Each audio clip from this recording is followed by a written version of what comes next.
John, it's a privilege to be here with you today.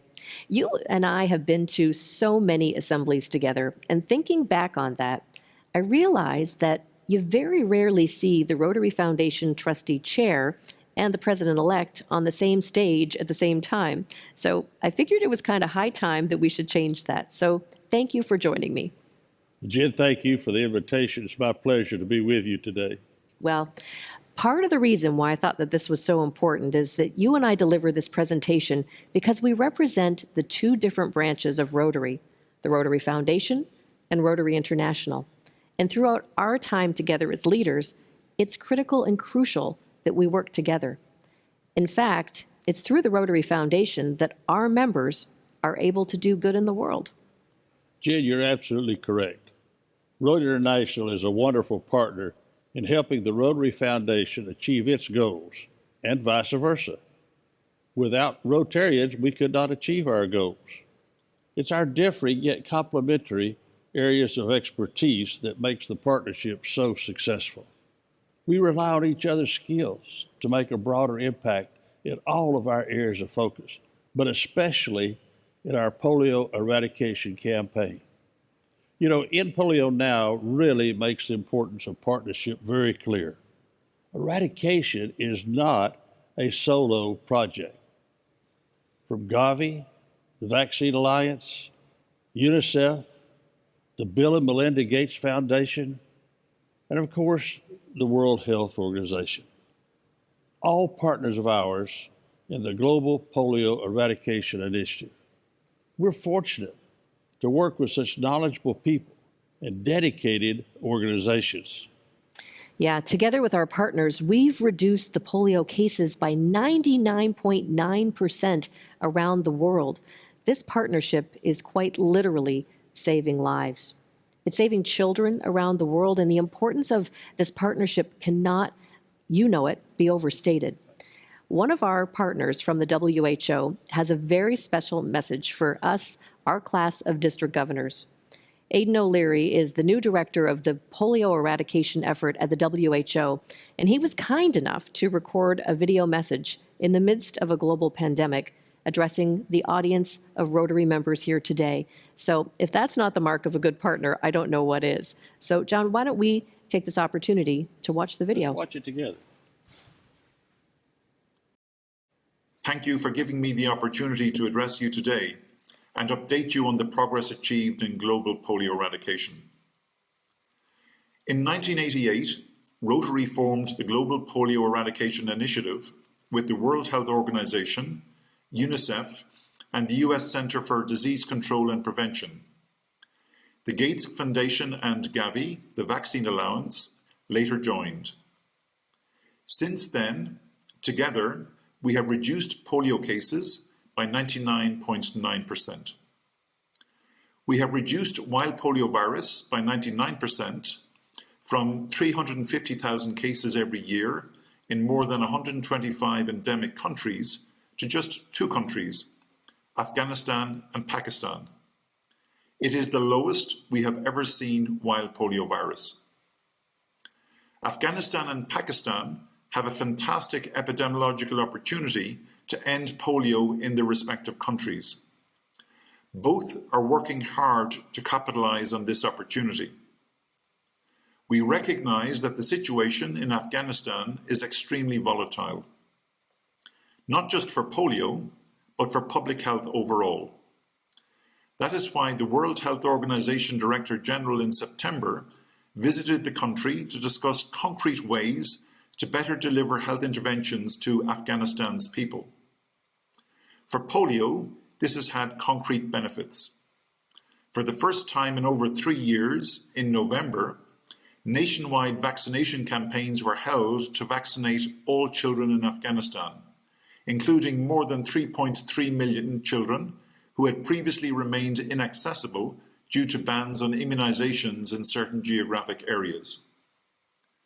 In Pakistan, renewed government engagement at all levels, also fostered by local Rotarians, is leading to a final assault on the virus.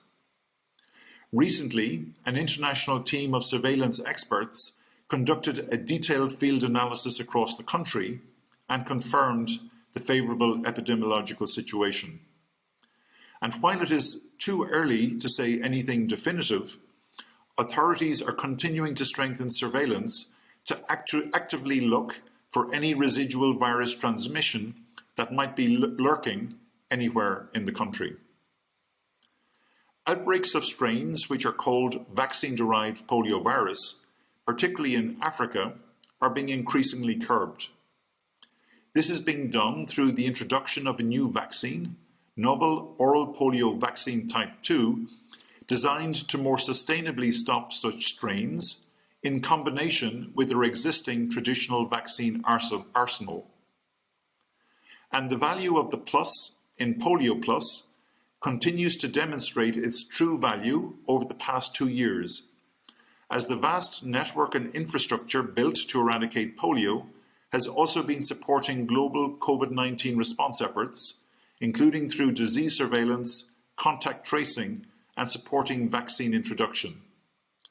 All of this makes us optimistic, yet cautiously so, because significant challenges remain. We have a new roadmap in place, developed across the partnership and together with country governments. It is called Delivering on a Promise, the Polio Eradication Strategy 2022-2026. The promise it refers to is the achievement of a sustainable polio-free world. It lays out the path to achieving success, a world where no child is ever again paralysed by any form of poliovirus, and a world which will continue to benefit from the polio eradication infrastructure which Rotary helped to build, to continue to support broader public health efforts long after the disease is gone. But it is only a roadmap. We must travel this road to arrive at its destination. And that is where you come in, as Rotary members. One of the key lessons we have learned is Rotary's value within a technical global public health initiative. With 1.4 million Rotary and Rotaract club members around the world, Rotary is uniquely positioned to make the local global and the global local. It is thanks to this network, your tireless efforts and your leadership that the world is on the threshold of being polio-free. You have mobilized the dedicated men and women who work at country level, on the front lines of this partnership, knocking on every single door, traveling through all types of terrain, weather and circumstances, sometimes at great personal peril. You have mobilized the political leadership at the global level and at the grassroots level to ensure the support for polio eradication. We need your tremendous leadership as never before. The current epidemiological situation is extremely encouraging, but there are no grounds for complacency. Please help us mobilize all necessary resources and commitments, be they financial, political, or societal, to ensure our roadmap to success can be fully implemented. We have a unique opportunity to eradicate a human disease globally, for only the second time in history. Together, we can ensure that no child anywhere will ever again face the pain of lifelong polio paralysis. And together, we can give the world one less infectious disease to worry about. Thank you for having brought the world this close to being polio-free. Now is the time for Rotary to lead us over the finish line. We cannot succeed without you. Continue to motivate and inspire. Through your moral authority and your networks, please raise your voice and hold governments accountable to the commitment they made in 1988 at the World Health Assembly, the commitment to eradicate polio. Let us work together to protect all children today and in the future. Thank you. Jennifer, I'm very glad that we all had this opportunity for this very important message from Aiden today. It underscores the team effort that it takes to complete our goal of the eradication of polio and to save the children. Yes, John, it was a great message, and completing this goal takes leadership. And today, I want to thank you for yours. Over the time that we've known each other, I've considered you a mentor, and you know that, but not just in Rotary, but in life. Your guidance to me has always been so wise and so generous, and you always know how to make me smile. So my profound thanks. During the theme reveal, I shared with the governors-elect that each of them would receive a signed print from the limited run of my brother Darren's theme painting, Imagine One's Dream. I know you know how close this is to my heart, and we've shared a lot about the creation of this during the theme speech, but I would like you to have one of the very first prints. I want you to hang it somewhere in your house as a remembrance and a signal of my deep love and appreciation for you, and that we're going to cross the finish line together in this. The governors-elect are going to use their tools to raise money for our End Polio Now campaign, and that's the campaign that you chair. So this is why I'm so grateful and want you to have this. It's special, but I don't want you to use it to raise funds. I want you to hang it in your home because I love you, buddy, and you are one of the most dear and special people in my life. I love you. Over to you, John.